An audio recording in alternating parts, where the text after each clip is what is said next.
Bau nyale sendiri berasal dari bahasa Sasak yang berarti menangkap nyale. Nyale merupakan sejenis cacing laut yang berwarna-warni. Udah ada, Pak? Ada, masih sedikit. Oh. Jadi yang benar sebenarnya pakai kain kayak gini ya, biar gampang, biar dia nggak lepas ke jaring-jaringnya. Pakai yang gini tuh. Kehadiran tradisi bau nyale di Pulau Lombok tidak bisa dipisahkan dari cerita legenda setempat tentang Putri Mandalika. Seorang putri cantik kerajaan yang berkorban karena diperebutkan. Nyale dikaitkan dengan wujud lain sang putri setelah berkorban. Wah, Ade ini udah dapat banyak nih, lumayan. Kasih lihat.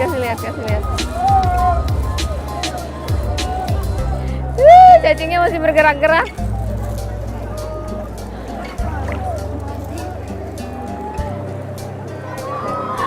Ini nih yang namanya nyale nih.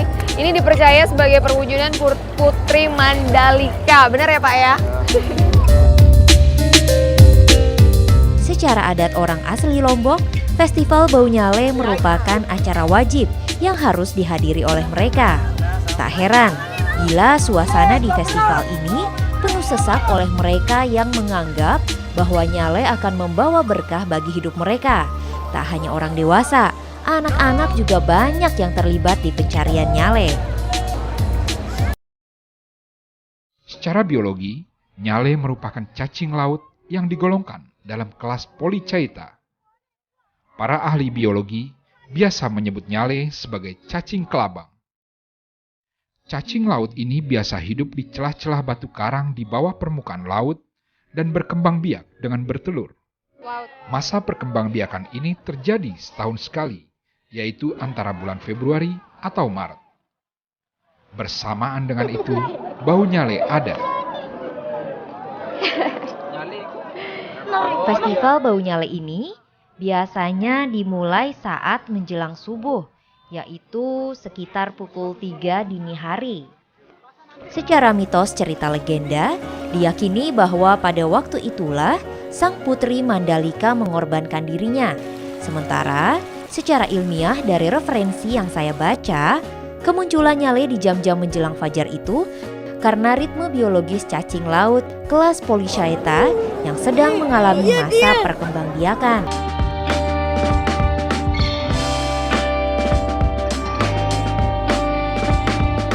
Masyarakat Lamalera merupakan keturunan para pelaut yang tiba dari Sulawesi bagian selatan lebih dari 500 tahun yang lalu. Saat tiba di Lamalera, mereka membawa juga tradisi perburuan mereka yang dimodifikasi untuk menangkap paus-paus yang sering ditemukan di perairan selatan Pulau Lembata. Para pemburu Lamalera menggunakan kapal layar yang disebut sebagai paledang yang didayung beramai-ramai ke tengah lautan. Jika ada paus yang lewat, maka juru tombak atau yang disebut lamapa melemparkan tombak ke arah paus tersebut yang biasanya dari haluan kapal. Lamapa atau juru tikam adalah seorang laki-laki yang dianggap punya sifat dan karakter yang sederhana. Perahu yang oleh warga setempat disebut paledang ini sekitar 3 hingga 4 meluncur dengan pedayung terdiri dari 6 sampai 10 orang. Peralatan dalam penangkapan ikan yaitu tali yang dibuat dari kapas yang dipintal dan dilumuri getah kulit pohon turi. Tali ini dikenal dengan nama leo. Setelah dipakai, gulungan leo akan disimpan di bilik khusus di rumah adat. Peralatan lainnya seperti senjata tempuling yang terbuat dari sebilah bambu atau tongkat yang di ujungnya diberikan besi runcing dan tajam dan digunakan oleh seorang lamapa dalam memburu paus. Masyarakat tidak pernah gegabah berburu dalam jumlah banyak yang mampu membuat keberadaan mamalia ini terancam punah. Namun sebaliknya, dalam setahun perburuan tidak boleh lebih dari 20 ekor dan paus yang diburu pun yang tua dan tidak produktif. Dalam perkembangannya, penduduk Lamalera akhirnya melihat satu paus dewasa yang beratnya antara 35 ton hingga 57 ton sebagai sumber pangan yang menjamin pasokan pangan seluruh desa selama 1 bulan. Jenis paus yang biasanya ditangkap oleh masyarakat Lamalera adalah paus sperma atau dikenal dengan kotek lema. Tidak hanya itu, terkadang mereka juga memburu lumba-lumba spinner, lumba-lumba hidung botol, paus pembunuh, dan beberapa spesies blackfish seperti paus pilot sirip pendek.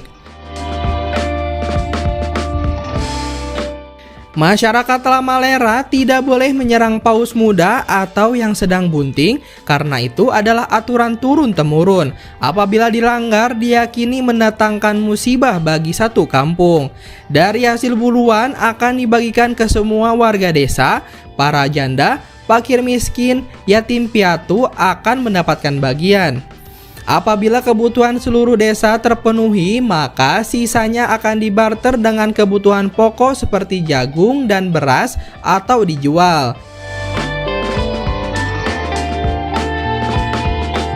Sebagai kampung pemburu paus dipenuhi dengan tulang belulang yang juga dimanfaatkan sebagai kerajinan seperti cincin dan lain-lain.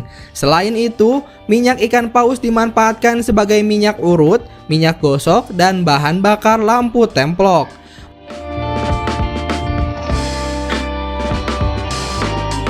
Waktu perayaan tradisi berburu paus terbilang cukup lama sehingga masyarakat menyebutnya sebagai musim berburu paus.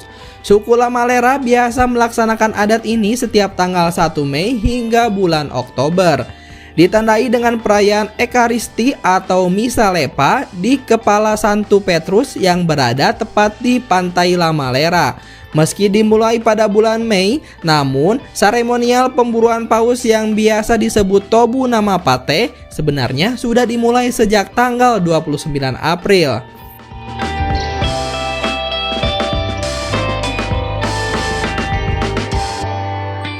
Nah, itu dia Sobat Agro, tradisi berburu paus ala suku Lamalera, Nusa Tenggara Timur. Beragam jenis sesaji berupa aneka makanan yang disusun dalam perahu kecil ini diarak bersama menuju Pantai Dampar, Desa Bades, Lumajang, Jawa Timur. Masyarakat desa setempat pun ikut mengiringi prosesi tradisi yang disebut ritual petik laut ini.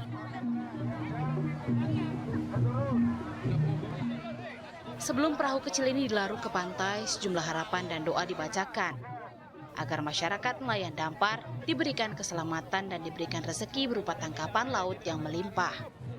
Sebagian warga meyakini ritual petik laut dengan melarung aneka sesaji ini bisa menolak bala. Usai prosesi larung, kesenian jaran kepang pun dipertunjukkan di tepi pantai. Kita bersyukur kepada Tuhan atas rezeki yang kita terima selama ini, dan sekarang untuk minta